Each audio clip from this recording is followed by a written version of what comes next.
Greetings and salutations, Michigan Ultimate Survivor League! It's your Commissioner James L. Seagraves here, coming to you on a frigid Thursday morning. It's Thursday football coming up. It's week 7 coming up. Week 6 is in the books. We're starting to see things fall into place a little bit, even though we are a little bit more than halfway done with the year. We still have half of it left, but I'm telling you, first of all, there's a lot of teams who have been in this league for a few years who are not submitting lineups, which really chaps my ass. So I'm going to be reaching out to multiple people today and tomorrow to see if we can get some people to take over these teams so they're not just randomized every week, because that's lame. Plus, I don't like doing it! Come on, it takes a lot of time. Actually, you can't tell, I'm at the house by myself, so I can actually vocalize the way I normally do. I don't have to be quiet. No baby sleeping. Daycare is awesome. It's expensive, but whatever.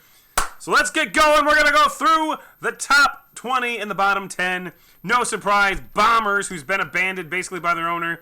Whatever. I think Tony Cromwell's kid's going to take over that team this week. They're 0-6. They're worthless. He's going to get in there. Maybe he'll rally them to become 5-6 and still miss the playoffs. That would be impressive. That would be good to be the Greg Williams of the MUSL, and then you will probably not get hired next year, even though the Browns are awful now. Terrible decision. I don't know what's up with that. Bitch is back. Kelly Fowler, I love you to death. I preemptively randomized you only because you have a little bit of a history of not submitting a lineup. And then you tried submitting a lineup and it didn't go through, so I feel bad for you. I love you. Next, we have the Donkey Punchers. Will Green, what the hell's going on with you, man? You moved to Texas, and now all of a sudden you're what? You're out fucking wrangling cattle? Why aren't you submitting a lineup? Like 3 weeks you haven't submitted a lineup. Come on, Tex, get with it. 1-5, you're useless. Irish Shamrock, same thing. Dude just vanished off the face of the earth. Maybe he went searching for that pot of gold at the end of the rainbow. I don't know, but he's not submitting a lineup, so there's another team that'll be forcefully taken from you, like all of our guns. Next, 99% luck, 1% heart. He actually just submitted a lineup, so I'm not going at him. It's just bad luck. Bad luck. What are you gonna do? Lisinski's Legends, another guy who pretty much doesn't submit a lineup sometime, but when he's playing me, who talks a lot of shit about him, he submits a super lineup and beats me, so there's that. And then we got the Dublin Drunks, Jeffrey Arbogast. No threat of getting your team taken away because you're awesome and you just, not having a good year. Nope. It's not a good year for you, Jeff. I'm sorry. FarmersOnly.com, same. He's never been randomized. He's just 1-5. He won the league 2 years ago, maybe 3 years ago. It's just sad. Squadrils, speaking of sad states of affairs, he tries so hard. He's got 439. Perennial playoff teams, these three right here. Fly Eagles Fly, spoiler alert. Squadrils, FarmersOnly.com, and Dublin Drunks. All three have been in the playoffs multiple times. Fly Eagles Fly, not so much. But technically, doing better than they are, okay? We're going to scroll up to the top 20. Here we go. Hey, Melissa's Meatballs has cracked the top 20 for the first time this year. 4-2 with 477 points. Pretty good showing there. It's not a good run. Team has no name. Cracks in the top 20 for the first time as well. 480 points. And then Hockenstein. Met him just randomly at the Verizon store this week. Shows up. I was like, oh, hey, I know you. I'm like, yeah? Okay. I remember people. I remember faces. Not really good with names. See? Hundreds of people a week, right? At my Verizon store and various other endeavors. See this guy, he comes like, I know you. And I'm like, immediately, I have never seen this man before in my life. Turns out, he recognized me from these podcasts. What? Thank you for watching the podcast, by the way. So you recognize me? Hopefully you're enjoying your new phone. Anyway, 4-2, 499. Good job for you. Quite a big jump there, 19-point jump. We go up to number 17, Brady O'Bush. Look out. Ashley Cromwell back in the top 20. I think this is the second time she's been there this year. But 518 points, big jump there. She has won this league before, people. You got to realize that. So watch out for her. And I think the rest are all top 20 people from last week. Stafford's Bastards went up from number 19 to number 16 with 524 points. Kakambas lost this week, fell from number 8 down to number 15, but still comfortable. We'll look at the standings here in a little bit. Still comfortable. 528, 4-2. New Orleans Rock Chuck, same. They lost. Down from 9 to number 14, but 549 points, so 21-point advantage over Kakambas. Giggle Giggle won this week, going up from 17 up to 13 with 568. These are all the 4-2 teams. Zeke's Relationship Corner fell from 6 to 12 with 572. That's a lot of points. Mayfield's Chubb, 4-2, up from 18 to number 11 with their win this week, and now they're up to 578, and I think that's the last of the 4-2 teams. Sure enough, speaking of Chubbs, can I get a hot one?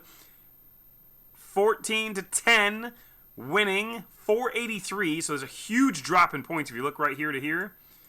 Yes, can I get a hot Chubb has a better win record, better record, more wins, but a huge, almost 100-point drop from 11 to 10, but at the end of the day, when it all boils down to it, points are important, but record is more important. There we go, Monstars. Off their win, they move up from 11 to 9. Not a huge jump, but a little bit of move. 516.15, getting a little bit more respectable. Sticks it in ya, up from 13 to 8 with 531. Granny's Baloney Curtains, former number 1 team, stays even at 7. That doesn't happen very often. 554 points. Super Original, I believe this is the last of the 6-1 teams. 562 points. 5-1 Super Original, up from 10 to number 6. Now, Bleeding Blue Bombers stays put at number 5, 6-0, 482.76. Are you kidding me? That's not a lot of points, people, but he's 6-0. Look down here. You see, scroll down here. What has he got? 482, okay? You scroll down here, you see a team like Steel City Sackers, okay? You can't even see this on your board. I'm looking at my screen right now. Let me scroll down a little bit before. There he is. 509 points, and he's 2-4. 497, 492, 487. You go down here, is there a 1-5 team? No. But Riverside Rage and Rancor is another awesome owner, another perennial playoff team. 472 points. Is separated by 10 points. 10 points between the two of them. One's 1-5, one's 6-0. It's unbelievable. So I always say, and I'll say it till the day I retire from this league. This league, most common comparison I can put it to is the NCAA tournament bracket. Because you can know all the shit you want about football. You can know all the stuff you want about college basketball. But in the end, when you fill out your bracket, there's a hell of a lot of luck involved. And that is bad luck for Monahan. Good luck for the Triple B there, the Better Business Bureau. Bleeding Blue Bombers, 6-0, 482 points. Now, number 4, password is Taco. 1, yet dropped in the polls because he didn't have as many points as the other guy did. Whoever that is, we'll find out in a second. 512.94. Still, a lot of people down here that have more points than that who are not undefeated. So, good luck.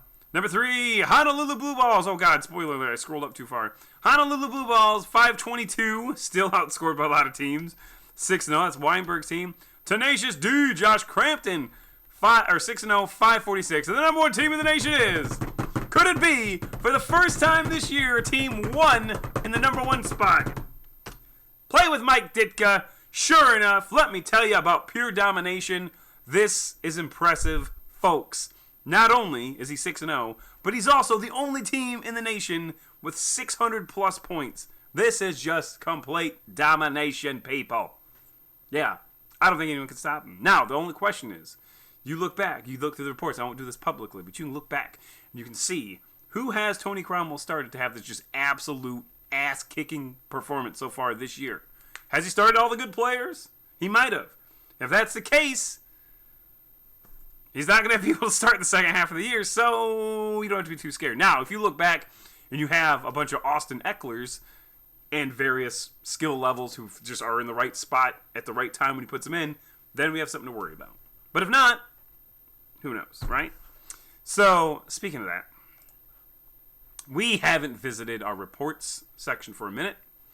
So what we're going to do is we're going to grab this. I have to do this because I don't know why this thing, when you minimize the screen, it will like not show you the same stuff, which is really weird, but hey, whatever. All right. Player, here we go. We're going to go by we're going to do quarterbacks only. Halfway through the year, who do we got? Most started quarterback is Matt Ryan, followed by Dak Prescott, and then Lamar Jackson.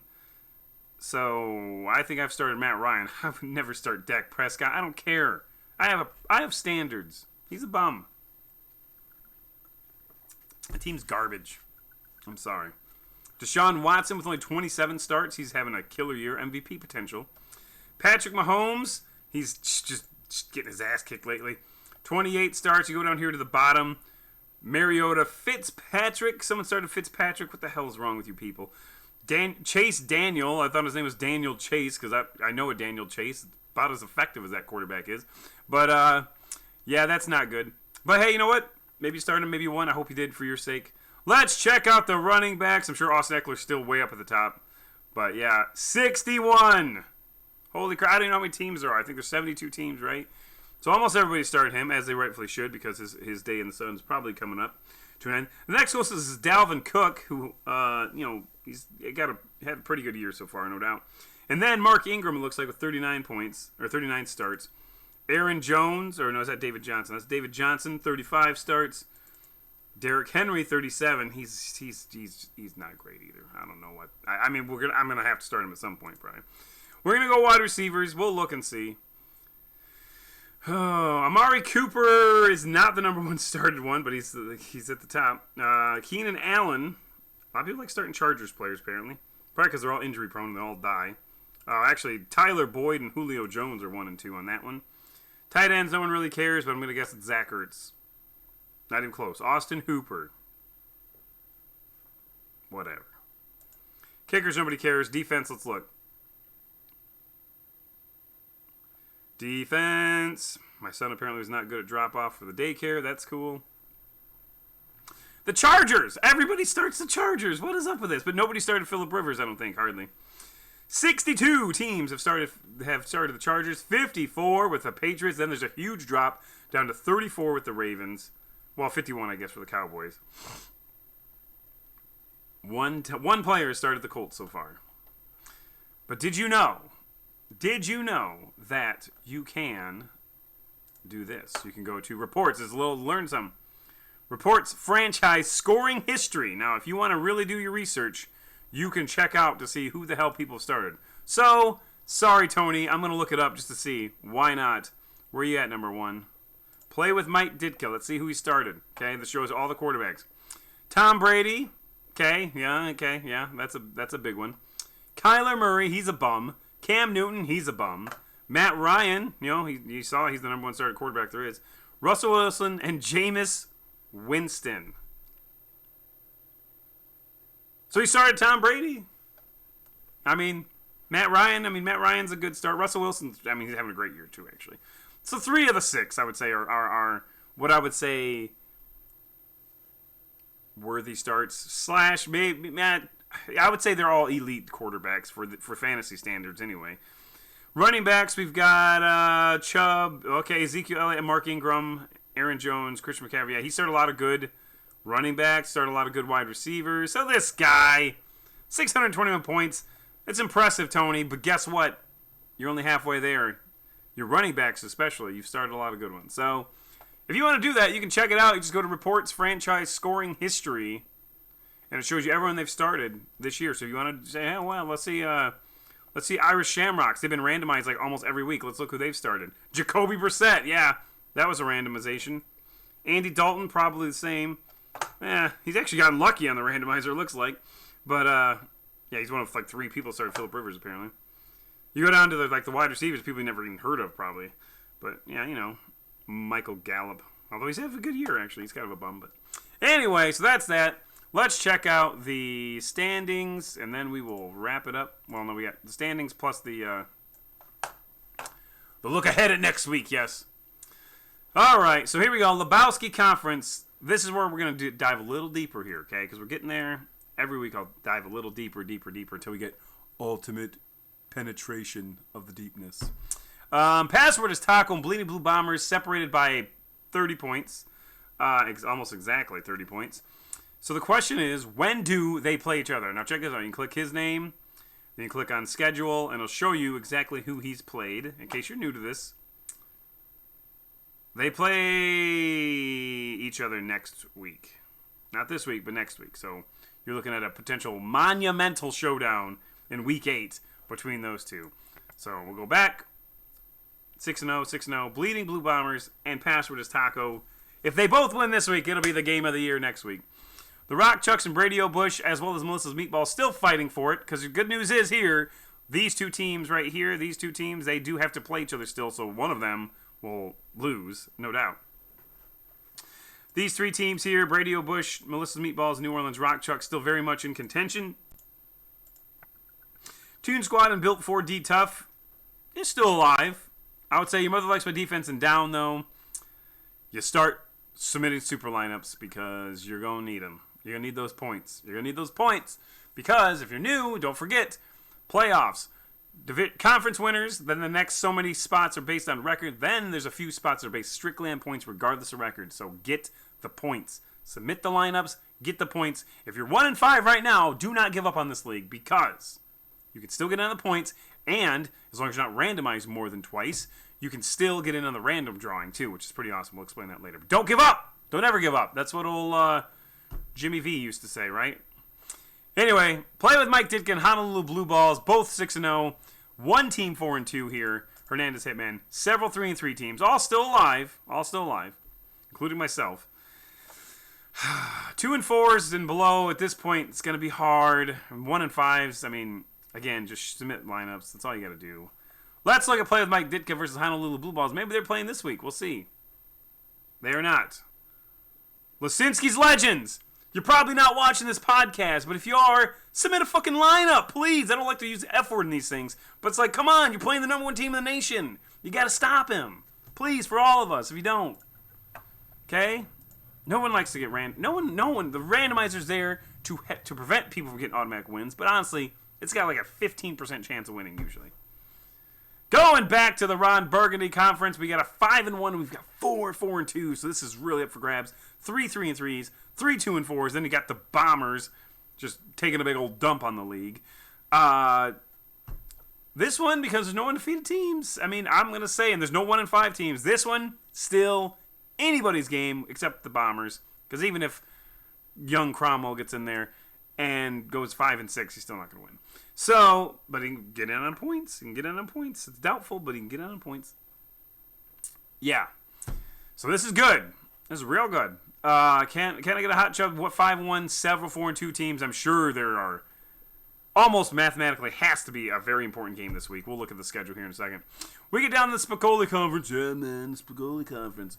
Tenacious D 6-0, 2 5-1 teams. That's a log jam. Then there's a 4-2, 2 3-3s. And then a lot of 2-4s. I'm sorry, but I don't think they have a chance in that division. We get down to Brody Bruce Conference I just saw, but we get down to the Frank Drebin Conference. I have to remember that the screen is a little off here. GBC and Monstars, both 5-1. We got 2 4-2s. We got a lot of 3-3s. This is definitely anyone's game. Rollin' the Homies and Chiz Nasty 2-4 still have an outside chance. The 1-5s, I'm going to say realistically don't have a chance of winning this. I'm sorry, but hey. Now, the Brody Bruce Conference, though, which you can't even see all the way for some reason. Why the hell can't you see that? Can't you see? No, you can't. Weird. What the hell?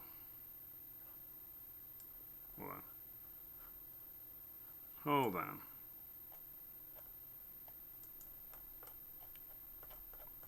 Well, I guess you're just going to take my word for it.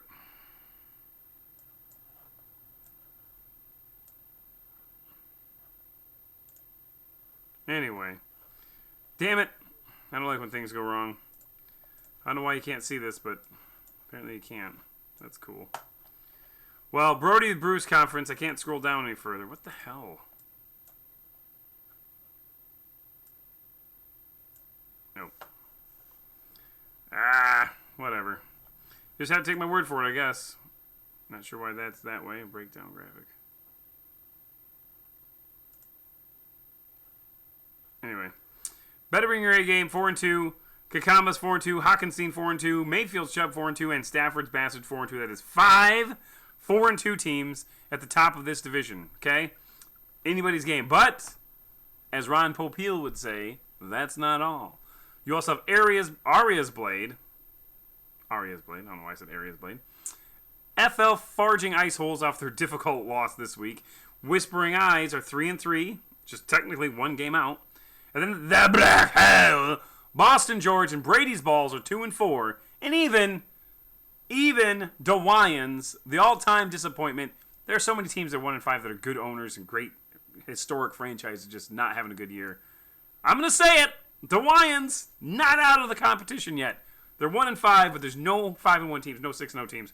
So Gary King, don't give up. Keep submitting the lineup. Start going hard. Come on. I want to see the Lions rally. And the advantage is the Lions don't have any refs to worry about. So the Lions have a better chance of rallying and overcoming adversity than those Lions do. Because face it, the NFL just hates the Lions for some reason. The universe hates the Lions. So that's that. Let's look at the week ahead here. Here we go. Let's look at the week ahead. Look at the week ahead. Look at the week ahead. Look at the week ahead. Here we go. All right. Well, shit. I thought I hit the schedule button. Apparently I didn't. Okay. Well, whoa. Hey. Apparently I don't know how to use this site. So dumb. Comcast internet isn't exactly blazing fast right now. It's not overly whatever. Comcastic. There we go. That's an old slogan anyway. Here we go. We are at the Week 7 head-to-head matchups. We got Bleeding Blue Bombers, Pat Proval Sr. taking on Alan Harvey's Your Mother Likes My Defense, last year's defending champion. Alan Harvey's 2-4. Bleeding Bombers obviously 6-0, but Alan Harvey is in a little slump right now. In a lot of ways, I think he's going to win that game. I'm going to say it right now. I'm saying it. 99% luck and whatever. Irish Shamrocks, a couple of 1-5 teams. I really hope Rocky Keeling can get it together. Chris Amos, Irish Shamrocks, I don't know where he is. Like I said, they're magically delicious. And that's where he's looking for. Built D Ford Tough, 3-3, taking on Melissa's Meatballs, 4-2. That's a big game there, even though one team's not ranked. Toon Squad, 3-3, taking on Password is Taco, 6-0. Brady O'Bush taking on the Donkey Punchers, who will probably be stripped. The owner will probably be stripped of his team here after this week. Squadrels taking on New Orleans Rock Chucks, 4-2 and 1-5. Squadrels, man, you got to get it together. I know you're trying. Nick Harris, 3-3. Hernandez Hitman are 4-2. Good game. Dublin Drunksters, nice. Even I don't. A battle of underperforming owners here. Good luck to both of you. Taco Tuesday, 3-3. 52 Shades of Clay, 2-4. It's, whatever. I don't really have a lot to say about that. Trump up the volume. Taking on Honolulu Blue Balls, Larry Weinberg in a battle of old school Addisonites. Trump up the volume, Steve Garrity's team, 3-3. Honolulu Blue Balls, obviously 6-0. They need to win that game. Trump up the volume is not out of it yet. They need to, I was going to come up with a Pelosi, reference, but I won't. Trump up the volume. If they want to win that division, they have to win that game straight up. Because if they lose, they'll lose a tiebreaker and they'll be 3-4 and the other team will be 7-0. So, Steve, send the wood, man. Lasinski's Legends, I hope you submit a lineup this week. I hope you submit a hard lineup and knockout play with Mike Ditka because nobody likes to see an undefeated team win. Providence Power taking on NamTab Knights as James L. Seagraves takes on Michael Myers' team. And a game that nobody really cares about, including myself. Nah, it's not true. I care, obviously. J Footman Clan, 4-2, taking on the Apache Chiefs, 2-4. Can I get a hot chub? Andrew Brown taking on the Bare Naked Tigers, struggling, but not out of it. Josh Crampton taking on the Lennon Hurricanes. That's a big game. Lennon Hurricanes definitely in the running for that one. That's my son. Concussion Protocol, 2-4, taking on Giggle Giggle, 4-2. Bombers taking on Zeke's relationship corner as Tom Farmer probably gets, hopefully, not an automatic win. Hopefully Tony Cromwell's kid gets in there before it's too late. Old Papa's Playas taking on Alabama Muff Riders, both 3-3. Sticks It In Ya, Derek Gregory taking on whatever that name is, 5-1 versus 2-4. Steel City Sackers, 2-4, taking on Collector Kings, 3-3. Super Original, 5-1, taking on Bitches Back. Why do these people have to play people who do not submit lineups? It's a problem. Come on, Kelly. Get on it right now. Submit your... Hey, you want to know... Hey, here's a tip for everybody. You want to know how you prevent problems with your lineup being submitted? Fucking submit your lineup before Sunday at 1 o'clock. That way you'll know. You'll know. When you can be like, hey, James, can you see if my lineup's submitted? And I can look and I can see if the lineup's submitted. Straight up. I don't want to see it get randomized again. Carry On Wayward Son, 2-4, taking on FarmersOnly.com, 1-4. That's 1-5. I don't even know. It's 1 and something. This Is My Year, Cody Cole, coming back after a couple of rough weeks. 3-3, taking on 4-2, Cloacal Kiss. True Blue Wrecking Crew. They're 2-4, taking on the number 2 team in the nation. Come on, True Blue. Roger Brewer, get it together. Rolling my homies, taking on Bring Back the Butt Fumble, 3-3 and 2-4. GBC 5-1, taking on Nasty Nuccia, 3-3. A huge game there. Come on, Sarah, get it together. My Balzac Ertz 4-2, taking on 4-2 Brandon Koskies. The team has no name. That is a big game right there, folks. 2 4-2 teams. Don Knapp, rookie owner, also brought in Hockenstein and a few other people. So I'm rooting for you, Don. For Edification, 3-3, taking on the struggling Riverside Rage Rancors, 1-5. Fly Eagles Fly, 1-5 versus Chiz Nasty, 2-4. You got one of you guys has to get out of there. Is that your final answer? Taking on Monstars. That's a 3-3 versus 5-1. Hopefully she submits a lineup this week. She kind of didn't. Well, she did. 2 weeks ago she didn't. Boston George, 2-4, taking on Kikambas, 4-2. Better bring your A game. Rob Jazerski taking on DeWyans, Gary King. Not out of it yet. Submit a lineup, please. Whispering Eyes, Tony Cromwell, or Michael Myers, Jason Taylor. Michael Myers' friend, Jason Taylor, I should say. Taking on Tony Lay, 3-3 and 3-3. Arias Blade, 3-3, taking on Brady's Balls, 2-4. Hockenstein, 4-2 versus Stafford's Bastards. There's only a couple. Is that the only matchup? That is the only top 20 matchup this whole week. As Hockenstein takes on Stafford's Bastards in a huge game of 4-2 squads. And then finally, Mayfield's Chubb, 4-2, up there, the best of the 4-2 teams, actually, taking on the Black Hole. So, that's the week in review, the week to look forward to. I got a busy day ahead of me, so I'm gonna get going. If you're not busy, the Aware Shelters, the 8th annual Aware Shelter Men Who Cook event is tonight at 6 o'clock at the Commonwealth Commerce Center. I'll be there representing not only the MUSL, but more so Omega XP, and a Greatest Showman themed booth, which is I'm hoping to repeat as champion for best booth decoration. So come check it out. It's a good fundraiser. $20 per person. I think it's 35, or maybe it's 35. I don't know what the price is because I don't buy the tickets. But if you want to raise money for the Aware Shelter, come in and see me. Get some good food. Well, at least mediocre food for me. Good food from other people. But it's a spectacle. I'm not about the recipe. I'm about the experience. You can play ring toss. You can get your photo taken with all kinds of weirdness. I'm going to have a clown. I'm going to have a trapeze artist. It's going to be cool. Come see us. Get your lineups in. See ya.